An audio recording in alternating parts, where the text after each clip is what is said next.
제목이 주보에는 이렇게 축복하라, 네, 그렇게 되어 있고, 제 설교문에는 축복하시기를 원하시는 하나님 이렇게 있습니다. 하나님께서 이렇게 축복하라 말씀하셨던 그 내용을 가지고 이 가정주일에 함께 좀 나눠야겠다 그리 싶습니다. 하나님께서 이스라엘 백성들을 축복하기를 원하셨습니다. 사실은 이스라엘 백성뿐만 아니고 애초에 사람을 만드실 때도 하나님께서 복을 주시되 그렇게 말씀하셨고, 무슨 일만 있으면 항상 하나님께서 축복을 말씀하셨습니다.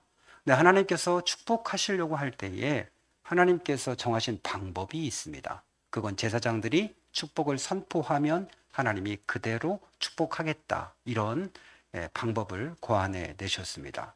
왜 그리 하셨을까 곰곰이 생각하니까 세 가지 이유가 있겠구나 그리 싶었습니다. 하나는 백성들이 누가 축복했는지를 알아야 할 것이다 라는 생각이죠. 만약에 이게 그냥 어떤 나에게 좋은 일이 벌어지게 되어지면 내가 잘해서 그랬나? 뭐 이런 생각으로 넘어갈 것 같으니까 축복은 하나님께서 하시는 거구나 라고 하는 것을 알려주고 싶은 마음이 있었던 것 같고요. 두 번째는 하나님께서 축복의 근거를 만들고 싶으셨던 것 같습니다. 그냥 아무 소리 없이 축복하실 수는 있겠죠. 그러나 하나님께서는 그렇게 근거 없는 걸 좋아하지 않고 항상 근거가 있는 걸 좋아하죠. 기도해라, 응답하겠다. 부르짖어라, 응답하겠다. 나에게 드려라, 내가 갚아주겠다. 이렇게 늘 어떤 근거를 찾으시는 분이기 때문에 제사장 너희들이 축복해라. 그렇게 너희들이 축복했지? 그럼 내가 축복할게. 이렇게 하나님께서 근거를 만드셨다라고 싶고요. 세 번째는 하나님께서 가장 중요한 것이 어떤 복인지를 가르쳐주고 싶었던 것 같습니다. 그래서 세 가지, 하나님 너를 지키시기를 원하고, 또 하나님께서 은혜 베푸시기를 원하고, 하나님께서 평강 주시기를 원한다. 사람에게 세 가지 꼭 필요한 복을 하나님께서 주시기를 원하셔서 이렇게 이 방법을 통해서 말씀하셨다 그리 싶습니다. 그래서 모세에게 제사장들에게 이렇게 축복하라고 말씀하셨고, 27절 보면 그들이 이같이 내 이름으로 이스라엘 자손에게 축복할지니 내가 그들에게 복을 주리라 그렇게 되어져 있습니다. 내가 복을 주리라, 이건 시제 미완료형이죠. 이게 무슨 얘기입니까? 하나님께서 과거에 축복하셨고 지금도 축복하셨지만 앞으로도 축복하실 것이다 라고 하는 약속의 말씀이 되겠습니다. 실제 그렇죠. 우리의 삶을 돌아보면 과거에 축복하셨죠. 지금도 축복하시고 앞으로도 축복하고 계시죠. 이 세 가지를 우리 짤막짤막하게 함께 나누도록 하겠습니다. 하나님께서 복을 주시는데 첫 번째 복은 지키시는 복이다 그렇게 되어 있습니다. 지키신다는 원어는 쇠마르인데 둘레의 가시 울타리를 친다라는 뜻을 가지고 있습니다. 뭐 예전 같은 경우는 울타리가 가시 울타리밖에 없었던 거죠. 저희 어릴 때도 밭에다가 이렇게 울타리를 칠 때는 탱자나무를 심어가지고 그것을 울타리 삼아서 했던 것을 기억이 나고 있습니다. 지금 같은 경우에는 울타리를 칠 때 다양한 펜스를 치기도 하고 벽돌로 쌓기도 하고 여러 가지를 칩니다만, 그 당시에 가장 완벽한 울타리는 그것은 가시 울타리로 그렇게 치는 거였죠. 하나님께서 너를 보호하시기 위해서 가시 울타리를 만들어 주겠다. 그래서 아무 것이든지 침범하지 못하도록 지켜주시겠다. 그렇게 약속을 하신 거죠. 하나님께서 지키시니까 염려하거나 걱정할 것이 없죠. 이것이 얼마나 귀한 것인지 한 예화를 통해서 확인할 수 있습니다. 예전에 아주 유명한 신령한 랍비가 있었는데 그 랍비 이름이 시몬 벤 요하이라고 하는 아주 신령한 랍비가 있었답니다. 이분은 기도하면 그 기도가 거의 대부분 이루어지는 대단한 랍비였다고 합니다. 이분 제자가 여러 명이 있었는데 그 제자 중에 한 명이 외국에 가서 사업을 해서 크게 부자가 돼서 돌아왔답니다. 그런데 요하이 밑에 있었던 다른 제자들은 스승을 섬기다 보니까 별로 가진 것이 없는 거죠. 그래서 그 큰 부자가 된 이 다른 제자를 굉장히 부러워하고 시기심을 갖게 되었대요. 이것을 알게 된 이 요하이 랍비가 하나님 앞에 간절히 기도하고 난 다음에 하루는 제자들을 데리고 계곡으로 갔답니다. 계곡으로 가서 하나님 앞에 간절히 기도하고 난 다음에 계곡을 향해서 명령했대요. 다 금덩이로 변해라. 이랬더니 진짜로 그 계곡이 슉 하면서 금덩이로 다 변했다는 거예요. 따라갔던 제자들도 막 눈이 휘둥그레지고 이게 웬 금덩어리야? 이렇게 이제 반응을 하고, 그런 순간에 이 시몬 벤 요하이가 이렇게 말했다고 합니다. 너희들이 여기 있는 금덩이를 마음껏 가져가도 좋다. 단 하나, 금덩이를 가져가게 되면 앞으로 하나님께서 너희들을 보호하지 않으실 거다 라고 얘기했다는 거예요. 그 순간 제자들이 얼어붙었고 단 한 사람도 그 금덩이를 가져간 제자가 없었다는 거죠.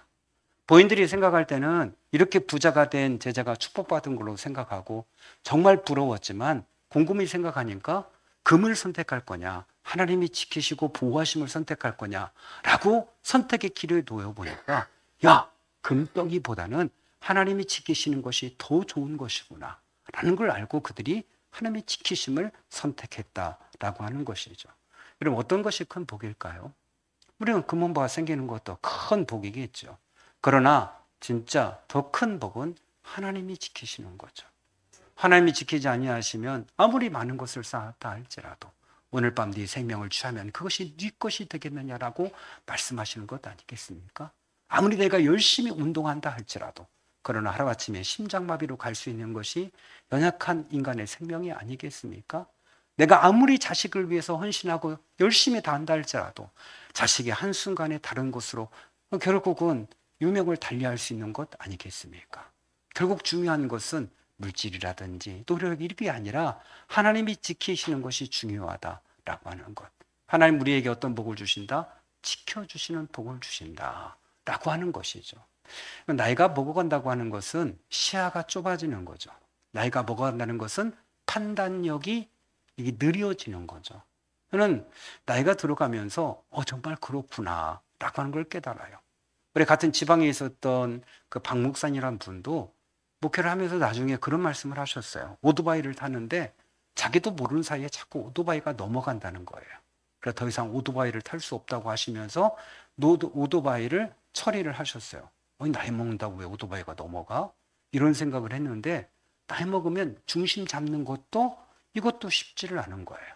운전할 때도 이게 좌우 앞뒤 이것을 잘 살펴는 것도 나이 먹으면 그게 쉽지가 않아요. 제가 최근에 느끼는 것은 내가 전방 주시 태만이구나 나가는 것을 자주 느낄 때가 있어요. 그럼 저희 산파파드에서 밑으로 쭉 내려가면 좌측으로 가면 청주고 우측으로 가면 남이면 내려가지 않습니까? 엊그제도 아침에 내려가서 이렇게 우측을 보고 있는데 차가 저만큼 오는 거예요. 그래서 기다렸다가 무심결에 지나가길래 휙 틀어서 갔어요. 근데 한 10m쯤에 차가 쌩 하고 오고 있었어요. 그러니까 왼쪽을 보고 오른쪽을 보고 양쪽을 봤어야 되는데 무심결에 내려와서 오른쪽만 보고 있었던 거예요. 한 번도 저는 그런 적이 없어요. 지금까지 잘 살펴보지 그렇게 한쪽만 보고 있다가 아무 생각 없이 그냥 한 적이 없어요. 만약에 차가 조금만 더 가까이 있었다면, 아니면 차가 제 앞에 지나간 순간에 있다면 전 아마도 그 차를 추돌했던지 그 차가 저를 심하게 운전석 쪽을 추돌을 했겠죠. 우리의 삶 가운데 정말 순간순간 하나님이 지키셔야 된다고 하는 거. 우리의 가장 큰 복은 하나님이 지키신 복이라고 하는 것을 깨닫고, 하나님께서 복을 주시다 어떤 복을? 우리를 지켜주시는 복. 우리 가정을 지키시고 교회를 지키시고 여러분의 인생을 지키시고 여러분의 재물을 지켜주시고 미래를 지켜주시는 이 복을 주신다는 거예요. 그래서 끊임없이 너희가 이 하나님께서 너희들을 지키시길 원한다는 이걸 선포하라는 거예요. 그러면 하나님이 지켜주시겠다. 여러분 자녀들에게도 가정에서도 사람들에게도 걱정하지 마. 하나님이 지켜주실 거야 라고 얘기하면 하나님이 그 얘기 듣고 지켜주신다는 거예요. 왜? 봐, 너네 엄마가 얘기했잖아. 지켜주신다고 하나님이. 그게 근거예요. 그 근거가 있기 때문에 지켜주시는 거예요. 두 번째, 하나님께서 주시는 복이라고 하는 것은 은혜 베푸시기를 원하신다고 하는 거예요. 은혜라고 하는 것은 원어에 보니까 긍휼히 여긴다라는 뜻을 가지고 있어요. 하나님께서 그 얼굴을 비춰주셔서 우리를 긍휼히 여겨주신대요. 불쌍히 여긴다라는 의미가 되겠습니다. 하나님께서 불쌍히 여겨주신대요.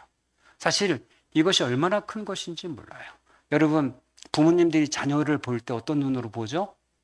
긍휼한 눈으로 보는 거죠. 불쌍한 모습으로 보게 되어지고 더 사랑을 주게 되어지는 거죠. 자녀가 잘못해서 두드려 맞고 울다 지쳐서 잠든 모습을 보면 부모님이 얼마나 긍휼한 눈으로 그 자식을 보게 되는지 몰라요. 정말 불쌍하게 보여요. 그죠? 정말 사랑스럽고 미안하고 잘해줘야겠다. 그런 모습으로 보이게 되어지죠. 모든 부모의 마음이 마찬가지예요. 하나님께서 우리를 보실 때도 그런 아비, 어미의 마음으로 우리를 지켜보신다고 하는 거예요. 여러분이 생각해 봅니다. 우리는 벌써 죽었어야 될 사람들도 여기에 많이 앉아 있어요. 저도 예전 같으면 이렇게 50대에 죽는 거구나. 숨쉬기도 어렵고 조금 더 지났으면 장이 썩어서 죽었겠구나 하는 생각을 갖게 되어지죠. 여러분 가운데도 그죠? 우리 박은영 성도님도 벌써 죽었어야 될 사람인데 정말 하나님께서 살려주셔서 앉아 계시잖아요. 다른 사람 같으면 벌써 죽었어요. 대장이 그저 그 대동맥이 터졌는데도 불구하고 살아있잖아요. 우리 주위 같은 건 벌써 죽어가지고 지금 뼈도 다 녹았을 거예요. 땅속에서. 하나님께서 살려. 우리는 그 외에도 여러분도 많은 분들이 죽었어야 될 사람들이 많이 있어요. 하나님께서 결정적인 순간에 긍휼히 여겨주셨어요. 우리 신경수 권사님 태어나고 앉아 계신데 신경수 권사님도 벌써 돌아가셨어야 될 분이죠. 저는 뭐 깨딱하면 돌아갈 뻔했다는데 하나님께서 우리를 살려주시고 은혜 베푸시는 것이죠. 여러분, 하나님께서 우리에게 긍휼을 베풀어 주셔서 망했어야 되는데 여러분 그 망함 가운데 다시 일어나게 하지 않습니까? 실명을 거론할 수는 없지만 그러나 하나님께서 회복해 하시잖아요. 새롭게 일어나서 도전할 수 있도록 하나님께서 기회를 주시잖아요. 왜? 긍휼히 여겨주셔서 그런 것이죠. 하나님께서 우리에게 은혜를 주셔서 긍휼히 여겨주셔서 깊은 절망 가운데서 거기서 삶을 포기할 건데 하나님이 다시 그곳에서 일으켜 세워주셨잖아요. 내가 새벽 날개를 치며 바다 끝에 가서 거할지라도 거기서도 하나님께서 나를 일으켜 세우신대요. 이제 다 끝났어. 더 이상 아무것도 나를 회복할 수 없어 하는데 거기도 하나님이 쫓아오셔서 다시 회복해 하는 은혜가 있는 거예요. 왜? 하나님이 우리를 주목하시고 우리에게 얼굴빛을 비추시면서 다시 긍휼히 여겨주셔서 회복해 하는 은혜가 있다라고 하는 거예요. 그렇기 때문에 우리가 염려하거나 근심할 필요가 없다라고 하는 거죠. 그럼 가장 큰 긍휼함은 뭐죠? 우리를 살리시려고 예수님 십자가에 못 박으시고 우리를 구해주신 것 아니겠습니까? 그렇다고 한다면 다른 거 염려할 필요가 뭐 있어요? 그 아들을 십자가에 못 박으면서까지도 사랑하셨다고 하셨는데 그렇다고 한다면 우리가 걱정과 염려할 거 없지 않습니까? 내가 할 일 최선을 다하면 나머지 부분은 하나님이 긍휼히 여겨주셔서 책임져 주시고 채우시고 인도하시는 것을 경험하게 되어지는 것이죠. 여러분, 피터 하밀이 지은 책 행복한 노란 손수건이라고 하는 이야기 여러분이 많이 들었을 거예요. 피터 하밀이라는 분이 이런 이야기를 책에다 썼죠. 플로리다로 향하는 버스 안에서 허름한 남자, 모자를 푹 눌러 쓴 남자가 조용히 가고 있었어요. 그런데 조그만 발랄한 소녀 아이가 찾아가서 아저씨에게 말을 걸기 시작했어요. 과묵했던 그 아저씨가 말을 하기 시작했고 그 소리가 버스 안에 전체에다 들리기 시작했어요. 그 아저씨의 사연이 이런 거였죠. 자기는 4년 전에 큰 죄를 지었고 그래서 뉴욕 감옥에서 4년 동안 복역하고 있었다. 근데 복역을 시작할 때에 자기 아내에게 편지를 썼다는 거예요. 나 때문에 더 이상 고생하지 말고 새로운 삶을 찾아 떠나라. 이렇게 편지를 보냈다는 거예요. 그러고 나서 이제 연락이 끊어진 상태에서 마지막 가해 출소하기 전에 혹시나 하는 마음 때문에 다시 편지를 보냈다는 거예요. 혹시 아직도 집에 있다면 나를 용서하고 받아줄 거라고 한다면 집 앞에 있는 나 떡갈나무 위에다가 노란 손수건 하나 달아놔 달라. 이렇게 이야기했다는 거예요. 그 이야기를 다 함께 버스 타고 있었던 사람들이 들었어요. 그리고 점점 목적지가 다가올 때에 버스 안에 있는 승객들도 다 궁금한 거예요. 과연 떡갈나무 위에 노란 손수건이 달려있을 것인가 생각할 때에 잠시 후에 사람들 승객들 사이에서 환호성과 박수가 치기 시작했어요. 그건 떡갈나무 위에 100개가 넘는 노란 손수건이 가득하게 걸려서 이렇게 바람에 흔들리고 있는 거였어요. 4년 전에 떠나라고 했지만 떠나지 않고 아내는 그 집을 묵묵히 지켰던 것이고 남편이 돌아올 때까지 기다렸던 것이죠. 왜요? 남편을 긍휼히 여겼던 거죠. 불쌍히 여겼던 거고 남편을 사랑했던 거죠. 하나님께서 우리를 사랑하실 때도 이와 같다. 우리에게 은혜를 주신다. 여러분, 노란 손수건을 떡갈나무 위에 걸었지만 예수님께서 십자가 위에, 하나님께서 십자가 위에 예수님을 달리게 하셔서 우리에게 사랑의 증표를 보여주신 거 아니겠습니까? 왜요? 우리를 불쌍히 여겨주기 때문에 그렇습니다. 우린 때때로 미래가 불안할 때가 있습니다. 직장이 어떻게 될까? 이런 생각, 나의 미래가 어떻게 될까? 이런 생각을 하죠. 우리 자식의 앞날은 어떻게 될까? 내가 취업을 할 수 있을까? 별의별 걱정들을 다 하게 되어지죠. 때로는 밤잠을 이루지 못하고 뒤적거릴 때가 있죠. 그럼에도 불구하고 우리가 확신한 건 뭡니까? 나보다 나를 더 걱정하시고 나보다 나를 더 긍휼히 여기시는 그분께서 내 앞길을 예비하시고 준비하고 계시다는 사실입니다. 할렐루야. 이게 바로 하나님이 내가 너에게 이런 복을 주고 싶다는 거예요. 야, 아론아, 아론의 자손들아, 백성들에게 이렇게 외쳐라. 나는 너를 지키기를 원해. 나는 너에게 은혜 베푸시기를 원해. 네가 그렇게만 얘기하면 내가 이들에게 은혜 베푸시고 지켜줄 거야 라고 축복하라는 거예요. 이게 하나님의 마음이에요. 하나님께 세 번째 마음은 평강 주시기를 원한다 라고 하는 거예요. 우리에게 주신 최고의 복 가운데 하나, 그건 평강이었어요. 지금도 이스라엘 백성들이 하는 평강의 인사는 뭐죠? 샬롬. 이렇게 인사를 하죠. 만날 때마다 샬롬 이렇게 인사합니다. 평강이란 단어를 씁니다. 저희가 한국대학생 선교회 때 대학교에 다니면서 항상 CCC의 대화는 샬롬이에요. 이 샬롬 할 때 그냥 샬롬 하지 않고 손가락 위로 다 펴서 샬롬 이렇게 뭐 장난 삼아서 샬롬 막 이렇게 하고 했는데, 이런 의미는 뭐냐면 오직 하나님이 한 분이신 하나님께서 너에게 평강 주시길 원해 라는 의미예요. 그래서 지금도 샬롬 이렇게 인사해요. 창기 지금도 그렇게 손가락도 피면서 이건 하나님 한 분, 그분이 너에게 평강 주시길 원해. 샬롬 이렇게 항상. 굉장히 멀리서 봐도 샬롬 이렇게 서로 샬롬 이렇게 큰 소리. 항상 저희 다녔던 우성대에도 광장이 가운데 크게 있거든요. 학생 식당이 있고 이렇게 나오면 저쪽에 있는 친구들도 샬롬 이렇게 막 상관없어. 그 일반 믿지 않는 대학생들은 저 자식들은 항상 저래 이러는 게 그냥 상관도 안 해. 그냥 우리 다 함께 이쪽 저쪽에서 샬롬 이렇게 외치고 그러죠. 그 쩌렁쩌렁 울치게 막 샬롬 샬롬 이렇게 막 야 이 샬롬아 이렇게 막 해가지고 그만해 샬롬아 말이야 이런 애들이 그랬는데 그래도 샬롬 이렇게 하고 그러죠. 발음을 이제 믿지 않는 친구들은 놀리고 샬롬 샬롬이 여러분 어떤 뜻을 갖고 있습니까? 단순하게 그냥 전쟁이 없는 평화다 그런 의미를 넘어섭니다. 그 의미를 보니까 이렇게 되어 있어요. 완전함, 온전함, 평안, 안전, 번영, 건강, 화목, 이런 포괄적인 의미가 다 담겨져 있어요.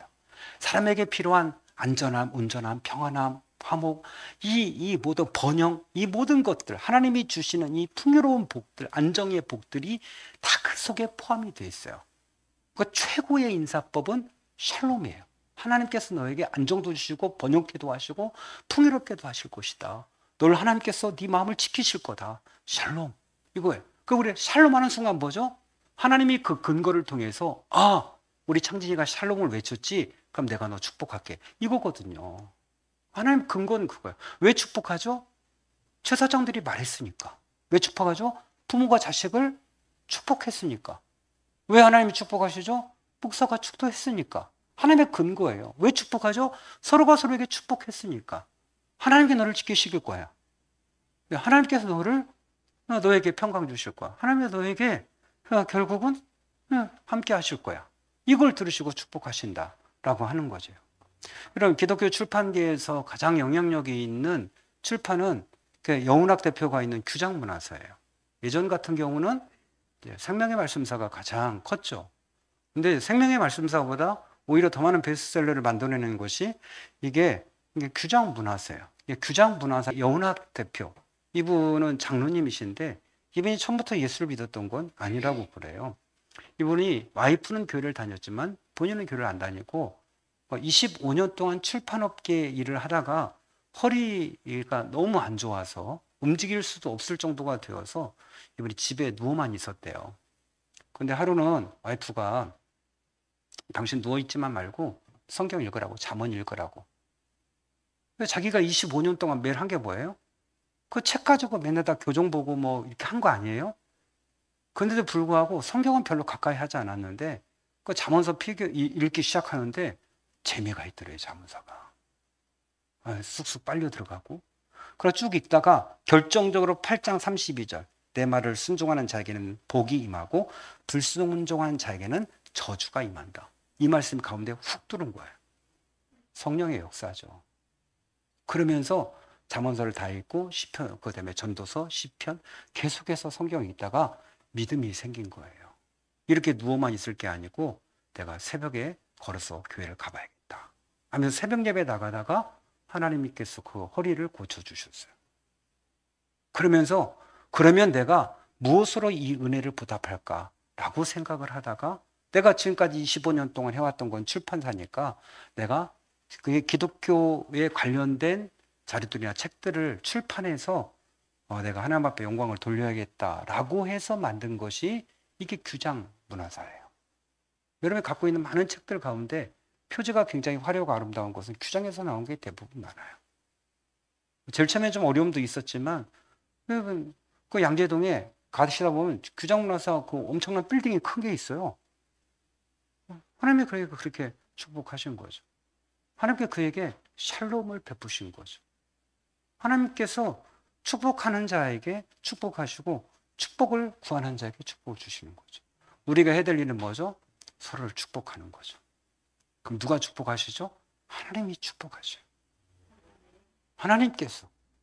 아론과 아론 자손들이 뭘 줄 수 있는 게 아니에요. 그냥 그들은 입으로 고백하는 거예요. 그러면 하나님이 내가 축복할게 이렇게 말씀하신 거예요. 우리 입이 얼마나 힘이 있는지 성경을 통해 우리가 너무 많이 알고 있지 않습니까? 네가 그죠? 말한 대로 내가 시행하겠다. 사람이 그 입술로 말하면 복록을 누리게 된다고 하지 않습니까? 망하고 흥하는 거 어디 있다? 입에 달려있다. 말에 달려있다 말씀하셨어요. 왜? 말한 대로 하나님이 행하신대요. 그러니까 우리가 자녀에게도 끊임없이 넌 잘 될 거야. 걱정하지 마. 하나님이 축복하셔. 하나님이 지키셔. 하나님이 도와주셔. 하나님이 책임져 주셔. 하나님께 너에게 샬롬을 베풀 거야. 걱정하지 마. 네가 하던 대로 해. 얘기할 수 있어. 그 하나님이 도와주신대요. 정말 아버지가 말한 대로 엄마가 말한 대로 하나님이 도와주시는구나. 이렇게 얘기할 수 있어. 걱정하지 마. 하나님이 함께 하셔. 나중에 봐. 진짜 하나님이 그럼 일하시고 역사하시는 거예요. 하나님께서 저와 여러분 가정 가운데, 가문 가운데 하나님이란 복을 주실 거야. 한 주 동안 여러분 많이 축복하십시오. 그죠? 옛날 같은 경우는 동사님들이 얘기할 때, 욕할 때 그렇게 험한 욕하지 말고 축복해. 이 축복받을 새끼야. 이렇게 하시라고, 그죠? 이 하나님이 지키는 새끼 이거 안 되겠네 이거. 그죠? 그죠? 나가서도 복 받을 새끼 이거 나가 이 새끼야. 막 이렇게 나가 이 새끼야. 나가 하나님 앞에 복 받고 와. 막 이렇게 욕을 막 하라고 했잖아요. 그죠? 아유 말 징그럽게 안 들어. 하나님이 축복하실까 이 새끼. 막 이렇게 얘기해 축복하라는 거예요. 아유 하나님이 그 말 들으시고 진짜 이거 말 안 듣지만 축복하라고 축복하시는 거예요. 우리가 그대로 축복의 아름다운 열매들로 입술의 열매들로 여러분 삶 가운데 맺혀지기를 축원합니다. 우리 함께 같이